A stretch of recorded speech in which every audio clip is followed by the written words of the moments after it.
Hello and welcome to This Week, a podcast that brings you conversations about Africa in the news from pop culture to politics, from the comical to the serious. We bring you controversial news and themes with a fresh, educational, informative, and diverse perspective and challenge long-standing beliefs and ways of doing things. My name is Peter, and I'm the host for today's show.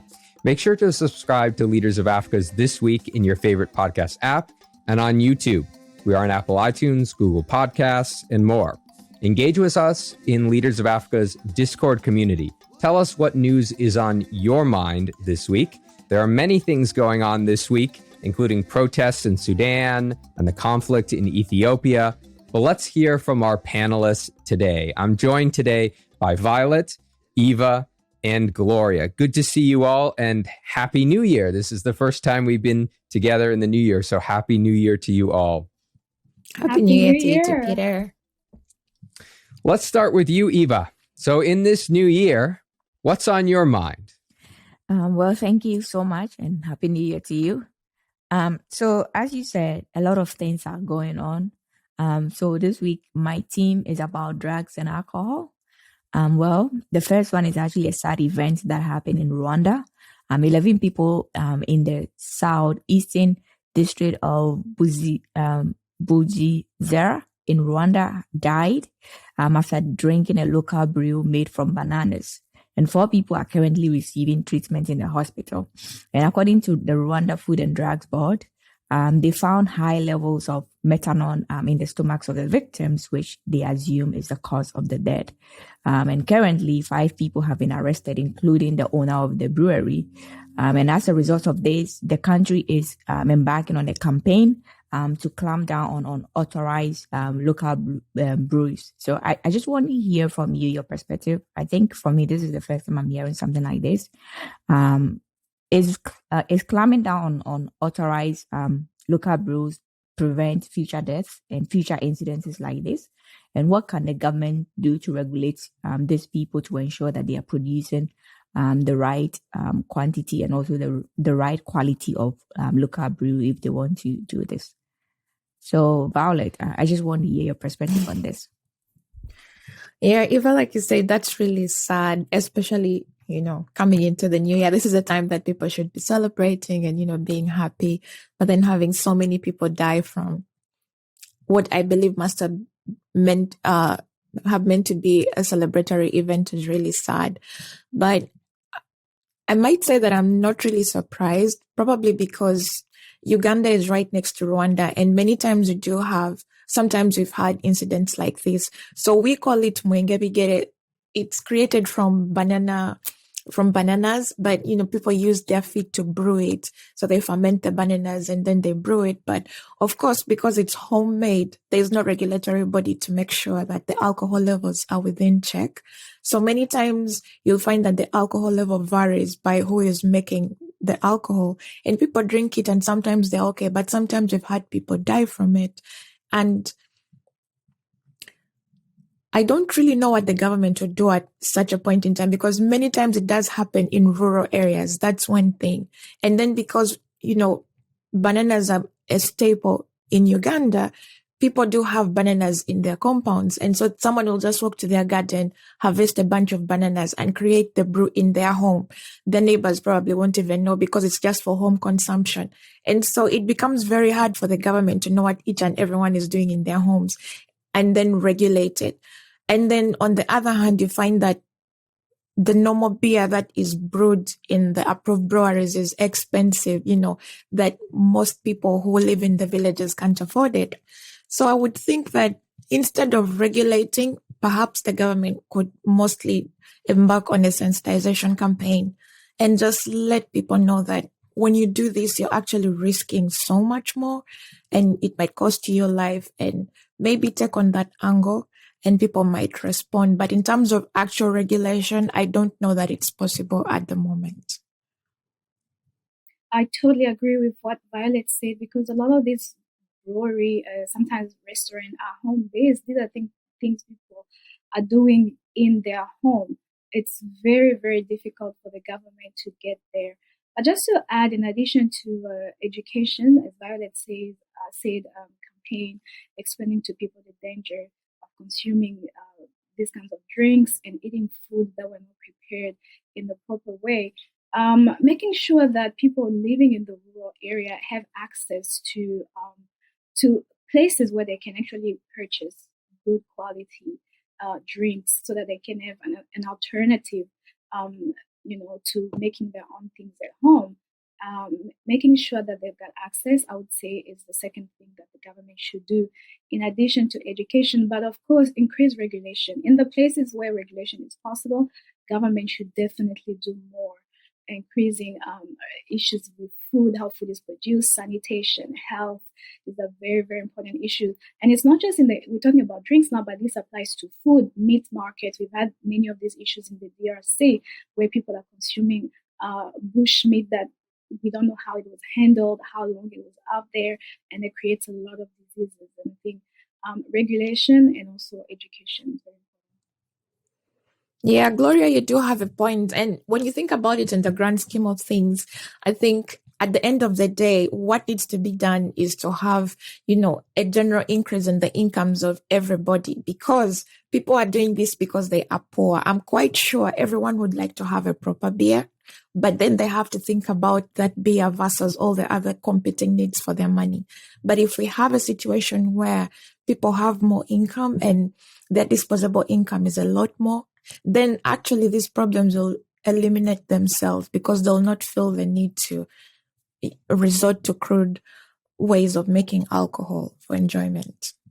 And I think what's interesting here is we're focusing on the demand side, right? So whether people have access to it and can afford commercial alcohol, there's also the commercial aspect on the supply side, right? So this is also a side hustle for people who are making the home brew. So they're making income. These home brews are sometimes really embedded in the fabric of the community in some senses, right?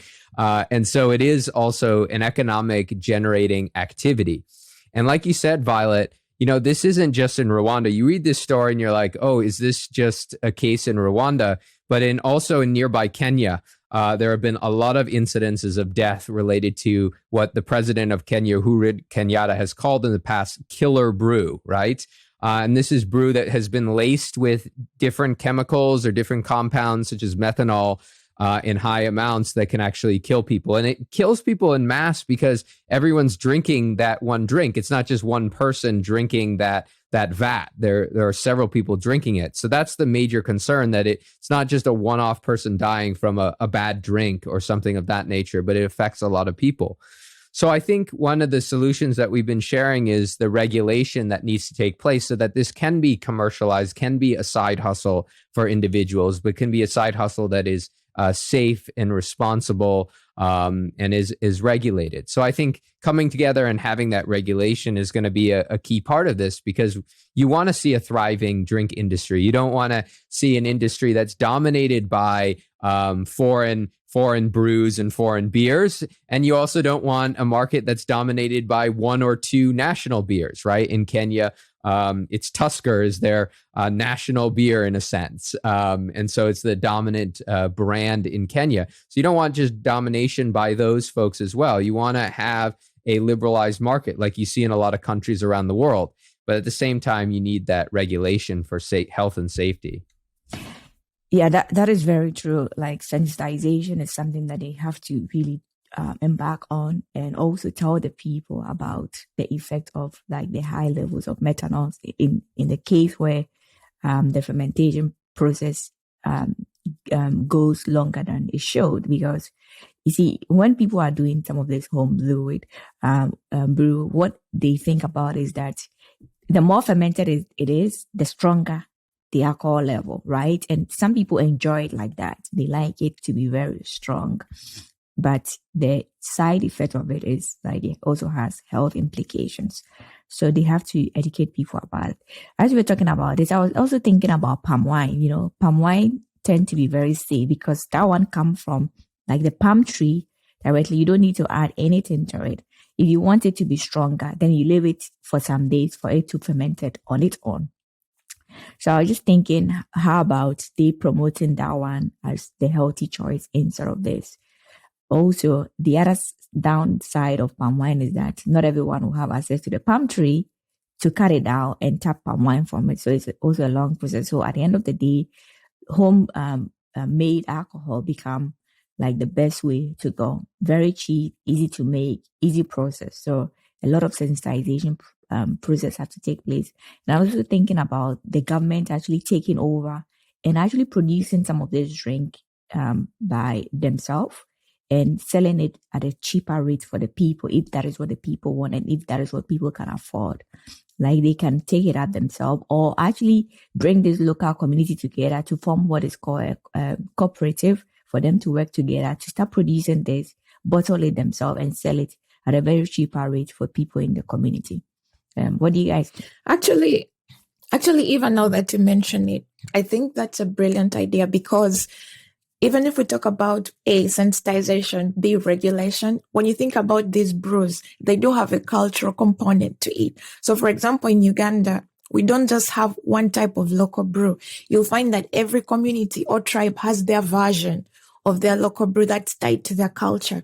And you'll find that even when you offer them another alternative, they still want to have that one that is theirs because there's some kind of cultural pride that is attached to it. So I think that at the end of the day, we may not successfully be able to promote one type of brew as, the better version or the one that people should take because it's safer and healthier, because then people are going to be like, no, this is a special occasion. I need to honor my culture. This is what we have been doing for the last, I don't know how many years. So there will always be that cultural pride attached to it. And so if there's a way to produce that alcohol in a safer way while still preserving the cultural attachment, then maybe we might make better strides than just saying, stop taking that one and take this one. Let's just watch and see what the government of Rwanda does in terms of preventing future death from this local made alcohol. The other second story, which is interesting, is about a mayor, a local mayor in a town in Niger.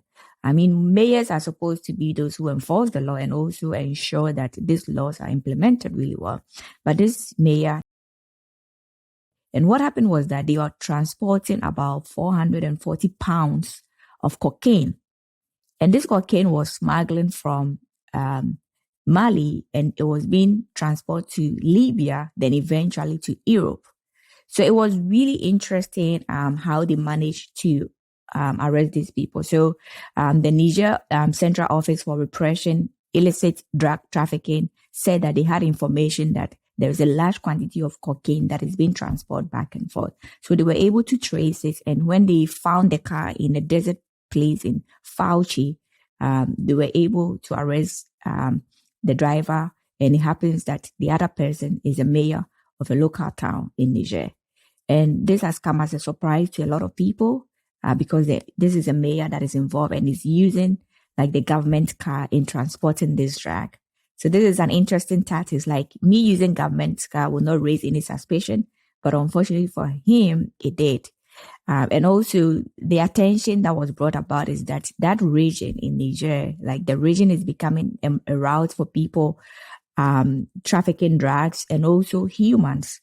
And this is taking place between South America and Europe. So the drugs is being trafficked from South America, then it end up in that region, then it's being transported to Europe. So this is becoming a very serious situation. As I was reading this thing, I was just thinking about the impact of what will happen to our countries if this cocaine get on the street. The number of lives that will be destroyed, especially young people, because right now Africa's most valuable resources is the youth, which are a large quantity, and we are still struggling to find ways to help these youth harness their potential and contribute to the economic development of various countries. So this is something that the government have to work on. So what do you guys think? What is the best way for government to stop this illegal drug trafficking in the region? Because this is becoming a case. They've seen that the borders in African countries, especially West African countries, are becoming very loose. Our borders are really loose. So if drug cartels see that it's easy to transport drugs through African countries, they are going to take advantage of it and take it through Europe. So I just want to hear your various perspective on this. I would just say that investigating this kind of crime require a lot of resources. First thing, law enforcement officials need to be motivated to do their job, and that needs to come with good pay. They need to be trained, receive high quality training, and receive good salary so that they can live off of what they paid, and so they would not find themselves in the situation where they are tempted to give in to the pressures of corruption and things like that. That personally, I would say that is a good place to start. Of course, there is more. This is a very, very complex issue. And the fact that usually drug trafficking involves multiple countries. So we're talking about collaborations with neighboring countries, political relations, and all of these things, knowledge sharing among countries. It's very complex. There's a lot of things that can be done.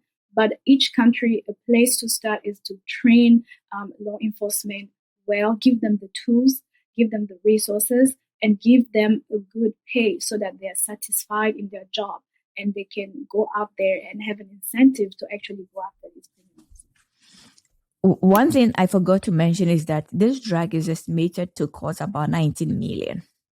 That is like a lot of money from just the distribution of this drug if it had gotten to its destination, like the amount of resources it's going to generate, and the tip that the mayor is going to gain is going to be really big. So it looks like there's so much profit in drugs. And if people, because of the situation of unemployment, if people see that it's becoming a way to make money, they will take advantage of that. And as Gloria said, this is the time for more people to start training, because this is not going to be the first and this is not going to be the last. Probably a lot of drug trafficking is taking place, but this was the only case, or this has been the unfortunate incident for the mayor that he has been arrested. And probably this is not the first time he's doing this. So there's going to be a lot more taking place because our borders, as I said, are very loose. Our borders are very loose. It's easy to bribe your way through our borders, give some officers some money, and you can go through it with whatever you have without them probably not checking the goods that you have in it properly. So a lot of training needs to take place. We also need to invest in modern cameras to do some of these checks for us. Training of dogs that can sniff some of these drugs, to be able to sniff the drug even from a distance. So a lot of training has to take place because human trafficking is taking place, especially migrant smuggling is taking place massively on the region, and we've been hearing stories of people dying. So in the course of this, as I said, drug cartel will take advantage of some of this to start smuggling drugs and shipping it back and forth. So Peter, what do you think about this issue? Well, I would say that it's nothing new. I mean, this is just one pretty big incident of somebody getting caught engaging in activity that's been going on throughout the region. As you mentioned, Eva, West Africa has been focused on the issue of drug trafficking as well as human trafficking as well, but we're focusing here on drug trafficking. They've been focused on this issue for a long time. It's something that is perennially engaged and discussed at the ECOWAS level, at the regional level, about how countries can work together to collaborate to solve what is becoming a regional problem. And of course, it's a regional problem because because West Africa in particular is proximate to Europe, where a lot of these drugs are going. And I think, Eva, you brought up a good point about how these drugs can find their way into societies where it's being transported, right? That's one of the fears. But right now, they're generally going to Europe. And there's an old saying in drug trafficking that everyone always says is you always don't want to get high on your own supply, right?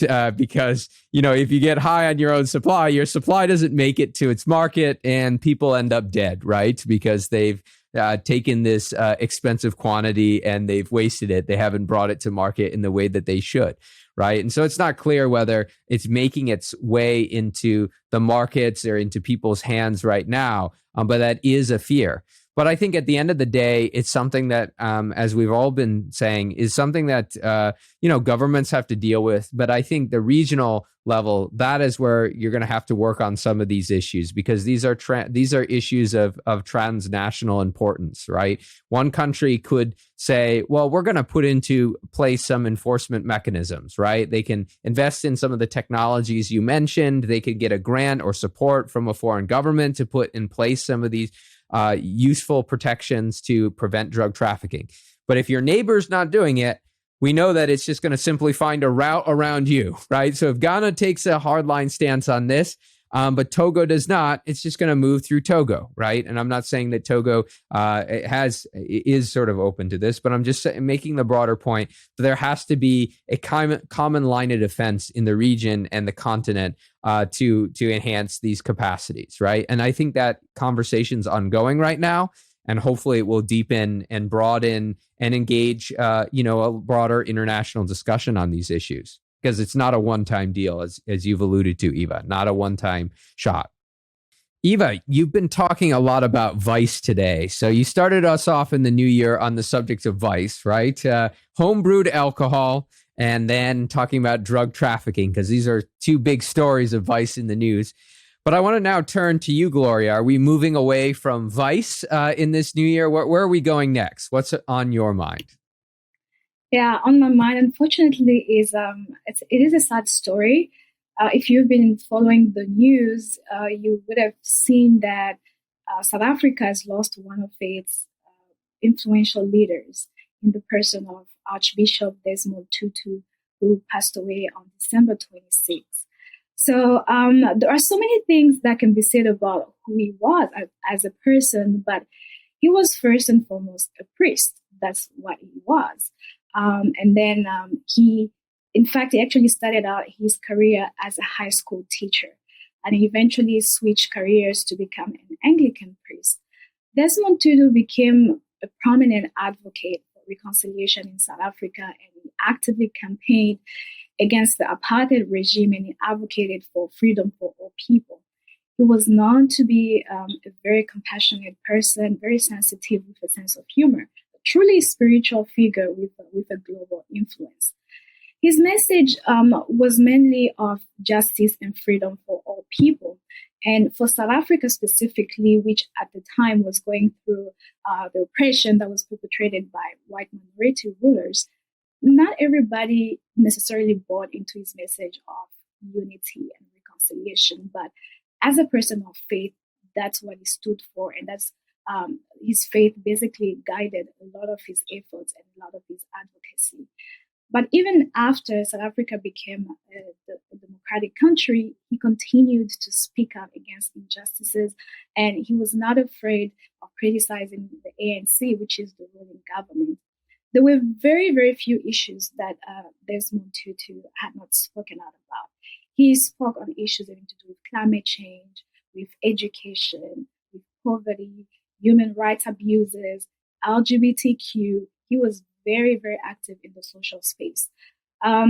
Few of his accomplishments worth noting. There are many, but just a few that I can quickly mention here is that in 1984, he was awarded the Nobel Peace Prize for his role advocating for peaceful protests and denouncing the brutal practices of the apartheid government. And also, when President Nelson Mandela was elected in 1994, Desmond Tutu was appointed as the chair of the Truth and Reconciliation Commission, which was tasked with investigating the crimes of the apartheid era. So he worked on that commission for a couple of years and completed that report in 1998. And that's a little bit about his story, about his legacy. Definitely a major loss for South Africa, a major loss for the African continent. He lived a full life. He was born in 1931 and he died on December 26, 2021 from complications with prostate cancer. He died at 19 years old of age.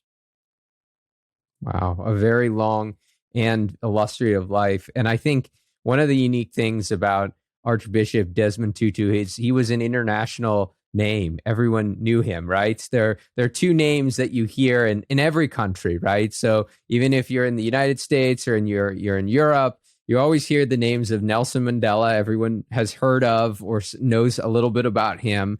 And then Archbishop Desmond Tutu as well. They were international names and sort of popularizing, the South African anti-apartheid movement at a global level and being recognized. As you mentioned, Gloria, the Nobel Peace Prize. Also, he received the highest civilian honor in the United States as well, right? So that is an honor that is given to people who have contributed immensely to United States society and its presence, right? Showing that the impact that he had stretched beyond his focal point and his focal role in the struggle against apartheid, but also the role against injustice, as well as these conversations about justice and reconciliation in other countries around the world. And I think that's important, that he had that international profile and he got that recognition for all the great work that he did. And I'm curious your reflections, Eva. So,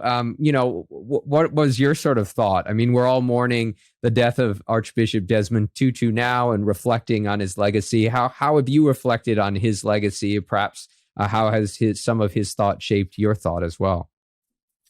Yeah, I was actually thinking about some of the things that we can learn from him, especially he being a strong voice against corruption in South Africa and elsewhere.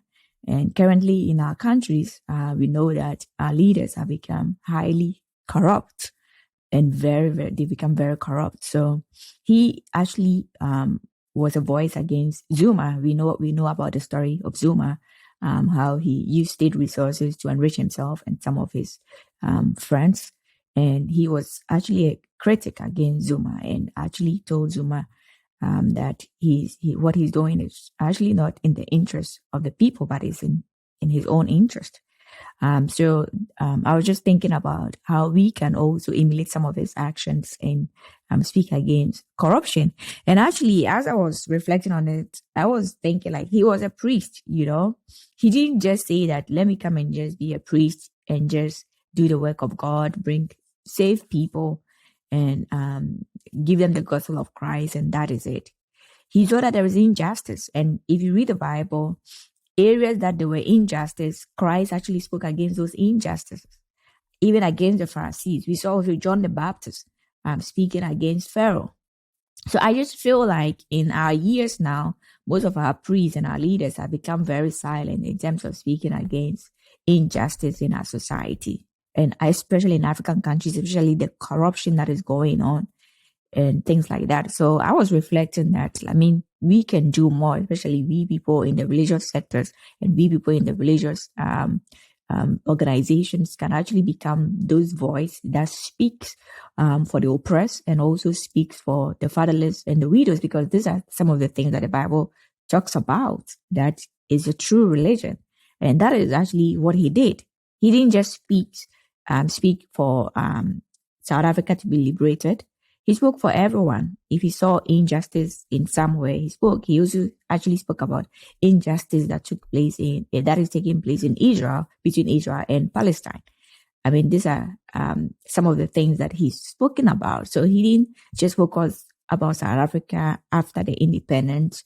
After their liberation from apartheid, he should have said, "Oh, I've done the good job. That is that." But he saw that was not the end. He has to go on. And he went even beyond the boundaries of South Africa. So I feel like we can do more. And also, I'm also entreating our religious leaders, especially, to also use their voice, especially to speak against injustice that is taking place in our society, especially with political leaders that are using state resources to enrich themselves instead of using it to promote the good of the vulnerables in our societies. Yeah, that's a good point, Eva. Oftentimes you do see religious figures getting involved in politics in unique ways, I will say. So one of the main areas where they've been involved in is on the area of sort of social politics, right? And I know in Ghana, they've been very vocal about, issues of family and marriage, right? But I think one of your points here, Eva, which is an important one, which is they have to broaden out their voice to a lot of different areas because their voice is perhaps needed when it comes to economic issues, social justice issues, issues of inequality, right? And sometimes religious figures are silent on those issues, but want to be really loud about these social issues and like drum up a lot of support, create their little banners and things like that. But then sometimes on these more difficult issues, perhaps even things that, I think this is one of the key things about Desmond Tutu, is that when these concerns strike home for you, right, where you have to be an active participant in shaping those outcomes, sometimes it can become a little harder. So, yeah, I think that call for religious figures to get involved in broader ways is a good one. What do you think, Violet? What's your reflection? Well, a lot has been said, and I do agree with everything that's been said. To me, he was an enigma in so many ways. He didn't have just one side to him. He had this benevolent side to him that, you have all spoken of and reflected on.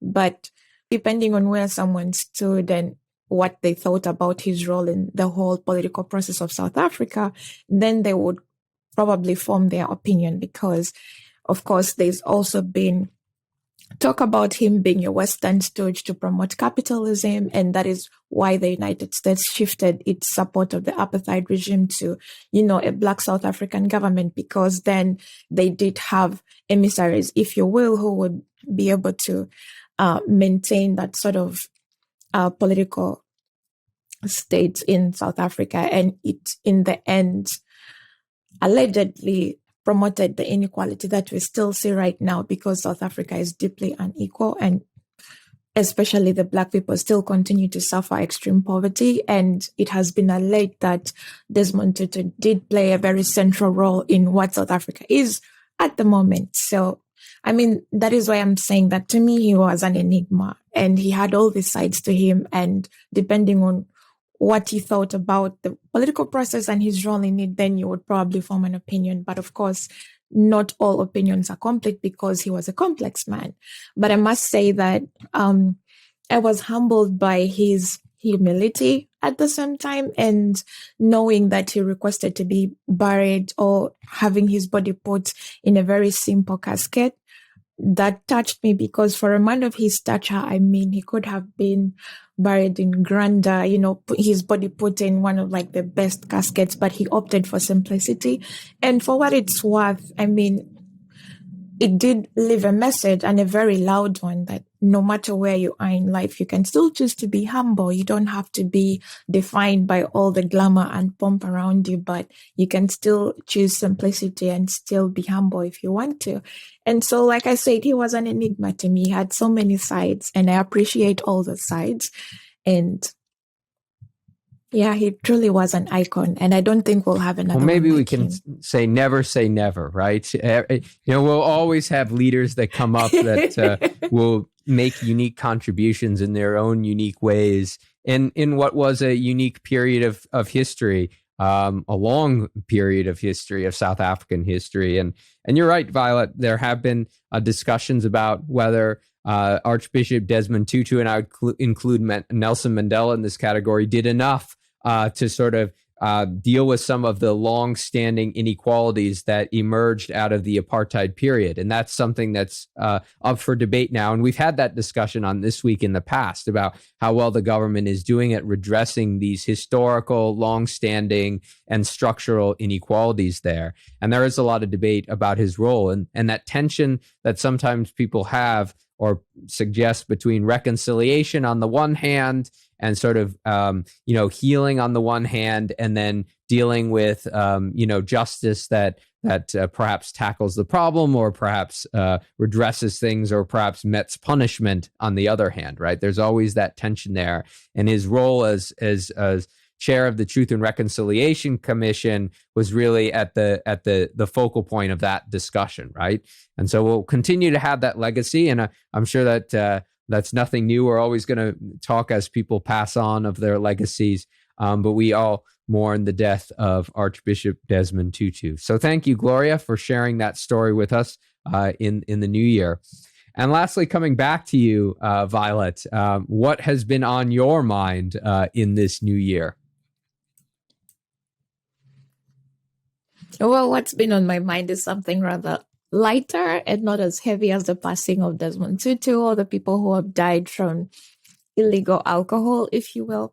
So a Kenyan MP was suspended on Wednesday from Parliament for distributing lollipops to their fellow MPs during an active session.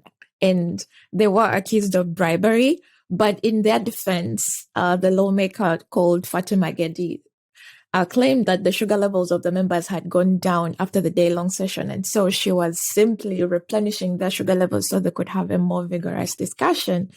But then she was accused of distributing bribes, and she was suspended from Parliament for a day. But then the other lawmaker who accused her of bribery was asked to defend his statement, and he couldn't, and he was suspended for 2 days because he failed to validate his bribery allegations. And so, I mean, I don't know. It seems like a flimsy story, but it depends on how you're looking at it, because, well, you could look at it from the point of view of decorum. You know, was it proper for her to distribute sweets to her fellow MPs during a parliamentary session? Well, you could say, I don't know. It depends. But then on the other hand, accusing her of bribery, I mean, these are sweets. It's not like she was distributing brand new Land Cruisers or maybe air tickets to the Bahamas or something like that. Or maybe she was just being friendly, because, I mean, it doesn't matter what side of the political aisle you're on. You're just human beings. And if I have a pack of sweets, I don't mind sharing it with you, even if you're on the opposite side of the political aisle. But then politicizing that act, I think, is a little bit too dramatic. I don't know. I wish to hear your thoughts on it. But then the fact that it was also an active session, then you might want to think that, okay, anybody could read anything into her actions. But then again, what is the value of a sweet? And even in terms of decorum, how crazy is it to be sucking on a sweet during an active parliamentary session? It's not like they were eating fufu or pounded yam or something like that in Parliament. This is quite, what are your thoughts? I don't know. I have so many thoughts right now. I feel like her actions were just blown out of proportion. I wouldn't read too much into it. It's sweet. We've all done that. You sit in the training the whole day. Of course, you want to suck on something that's sweet that can give you energy. But again, at the same time, I'm asking myself, the whole distributing sweet, how was it done? Did she stand up and start walking around? I'm like, all these things are not coming to my mind. For the people that say it was disrupting and all of that, it's interesting to actually see how it was done. Did she go aisle by aisle distributing this sweet, or you're just passing them like we used to do in the church, when you sit around and you pass a sweet to your neighbor? And I just think this story really just has no merit, or rather the claims that she was engaging in corruption just really does not have any merit. We've seen worse things in Parliament. I think on this show, we've watched videos of parliamentarians fighting. I can't remember which country was that, like dramatic thing. Exactly. Uganda. DRC has had their parliament stormed. Yeah, you're right, Gloria. We've seen so many examples of this. And I was wondering, that was actually my thought, was what was the punishment for all of that? if there's a 1-day suspension for handing out sweets. I think the story boiled down to the fact that in Kenya, they have like a law against sharing food. So it's also not clear what kind of food. You know, I'm sure she knows that there's a law against distributing something like this. But the question of bribe came in because the other MP feels like this is a bribe. You know, because in Parliament, people support each other's bill. Like some people may think like, oh, okay, she giving me this stand to support her bill or to vote in a certain way. But I think that was not the motive. The motive was like, hey, you old guys, your sugar level is low. You need to get energized. So that was the thing. So even if there's a law against distribution of food and things like that, they have to be clear what kinds of food. Is sharing sweet deserve this kind of punishment? I think a warning would have been better. And also they can go back to re-emphasize on it. But they actually need to really define what kinds of food that they don't need to distribute. Because I'm sure she's aware of that law, but she didn't probably think about the fact that giving a lollipop is going to land her in this problem. Because there are a lot of laws. I mean, sometimes when you go places, let's say libraries, you don't need to eat here. They have laws like that. But when you go in with lollipop, candies, or things like that, or even coffee, you're like, you don't really see this as anything that is against the rules. So you take it. So I think probably that was how she was thinking. So they really need to define what this law is, if it has to do with distribution of food, and also how do they need to go by it. Let's assume that she gave the lollipop to the parliamentarians after the section. Was she still going to get into trouble? For that, I don't know. But if she does, then what is this law about? When can you give something to a parliamentarian? And if you give something to a parliamentarian, what are some of the things that can be categorized as bribes? So I think they really need to be clear. And Peter, you have done some work in Kenya, so I'm sure you may have an idea of what constituted this. Peter, before you jump in there, I just want to say something silly. I remember, Eva, you shared this story with us, the female MP in Ghana who went as far as sitting on top of the other MP. We actually showed that picture. You remember that? Now I'm thinking, what punishment did this woman get for behaving like that in Parliament? She got nothing. She got nothing. I mean, the one thing I'll just say is, the question is, is a Jolly Rancher or a small sweet enough to buy your vote? If so, that's a pretty sad situation in that respect, right?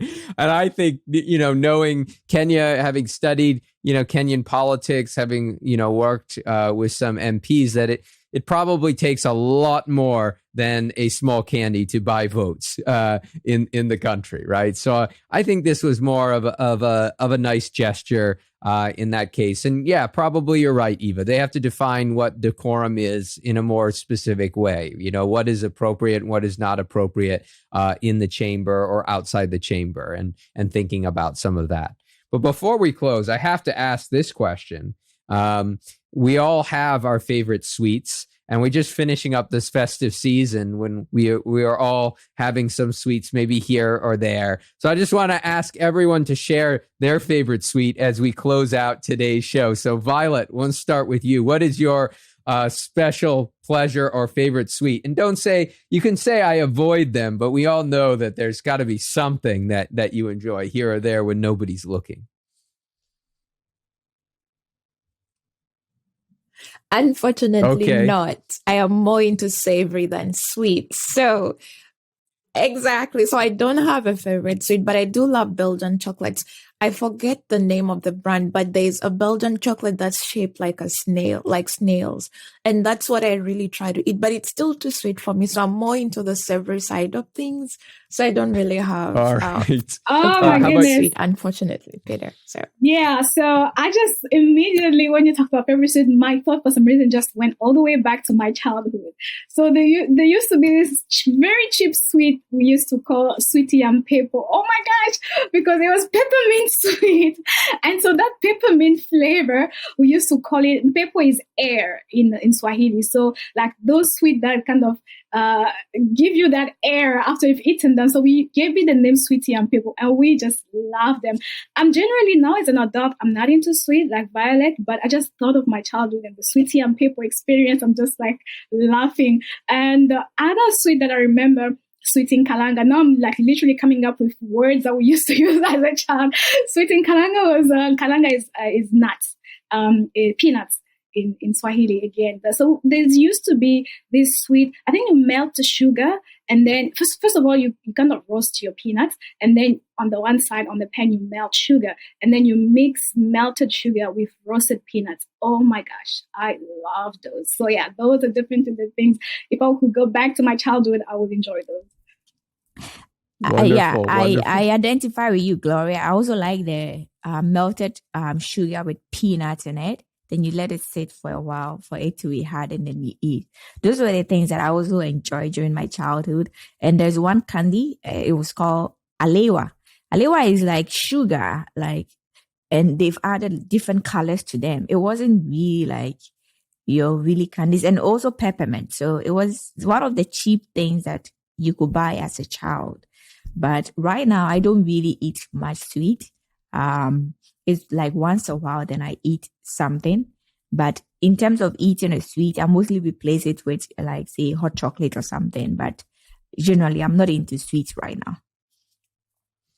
Well, that's wonderful. It seems like there's a little bit of a theme here. I guess some commonality, because I'd also put myself in the peppermint camp. Anything to do with peppermint, whether it's attached to chocolate or in any form, I really enjoy the peppermint. But also, if we're thinking about other sweets, I guess we can put this in the broader category, but sugar cane is also, because it's got still that sweet flavor to it as well. Is quite nice. So wonderful. We've all had our sweets. So if we ever find us in a parliamentary room and we look like we're low on blood sugar, you know exactly what to get us. Of course, rules of decorum aside. Hope that you will be joining us for our next episode of Leaders of Africa's This Week. Make sure to subscribe to Leaders of Africa's This Week in your favorite podcast app. And on YouTube, we are on Apple iTunes, Google Podcasts. Join our Discord community to continue the conversation and follow Leaders of Africa on Facebook, LinkedIn, Twitter, and Instagram for all new and great content. And that's all for this week. Now on to next week. Take care and bye-bye.